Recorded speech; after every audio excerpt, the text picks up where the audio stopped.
একজন আওয়ামী লীগ করার কারণে কি সে কোনো মামলার আসামি হতে পারে? যে আওয়ামী লীগ হত্যা করে নাই, গুম করে নাই, খুন করে নাই, তো সে তো হুকুমের আসামিও না।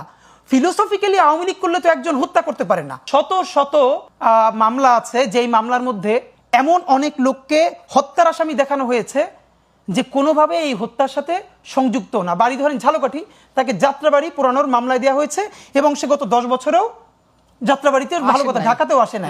এখন আপনি কি মনে করেন এটা এমনিতে দেওয়া হয়েছে? না। হবে কি এইসব নিরীহ, অথবা একজন আওয়ামী লীগ করার কারণে কি সে কোনো মামলার আসামি হতে পারে? যে আওয়ামী লীগ হত্যা করে নাই, গুম করে নাই, খুন করে নাই, তো সে তো হুকুমের আসামিও না।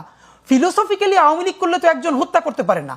কিন্তু আমরা যেটা বলেছি, এই যে বেছে বেছে অনেক যারা কানেক্টেড না তাদেরকেও এই মামলার আসামি করা হয়ে দিল, এবং এটা অনেক জায়গায় পুলিশের নির্দেশে করা হয়েছে, অনেক জায়গায় ওইখানকার পলিটিক্যাল স্টেক হোল্ডারদের টাকা কামানোর কারণে করা হয়েছে।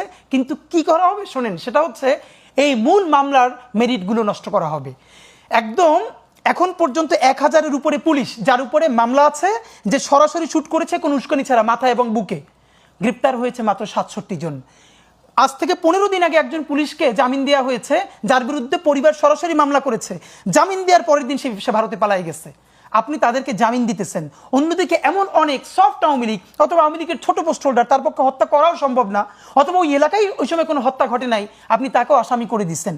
এই করার মধ্য দিয়ে কি হবে, এই গুরুত্বপূর্ণ মামলাগুলোর যখনই দেখাবে এত এত মিথ্যা আসামি করা হয়েছে, তখন মূল মেরিট হারাই ফেলবে। তা আমরা এখন মুশকিলটা হলো, আমাদের যারা শহীদ পরিবার তাদের সাথে কথা বলেছে, দেখেন এর মধ্যে অনেক আছে যারা জীবনে থানার বারান্দায়ও যায় নাই।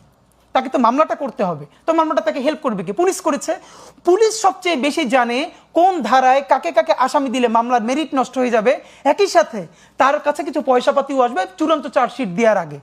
এই পুরো এখানকার স্থানীয় পলিটিশিয়ান এবং পুলিশ মিলে জিলে হাজার হাজার মিথ্যা অপরাধী দেওয়া হয়েছে, যারা মূলত পরবর্তীতে জামিন পাবে হাইকোর্ট থেকে। কারণ যার সরাসরি প্রমাণ নাই সে কিভাবে হত্যা করবে?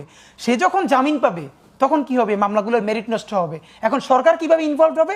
এই যে সরকার এইভাবে ইনভলভ হবে, পরবর্তী যে কোনো সরকার যদি চায়, আমি কি আসবে জানি না, যদি চায় তাহলে ওই অ্যাটর্নি জেনারেলকে এমনভাবে করবে যে এই মামলার ব্যাপারে সে অত স্পিরিট ধারণ করবে না। সুতরাং এরকম মিথ্যা মামলা ঢুকবে, মিথ্যা একটা ভুল একটা রায় হবে। জানেন যা করবে, এই কারণেই কি আসলে নির্বাচনের আগে আপনারা এটা শেষ করতে চাচ্ছেন? আমরা পুরোটা শেষ করতে চাই না, আমরা বলেছি অন্তত দৃশ্যমান কিছু বিচার, আচ্ছা, প্রশ্নাতীত ভাবে করতে হবে, দৃশ্যমান কিছু বিচার চাই।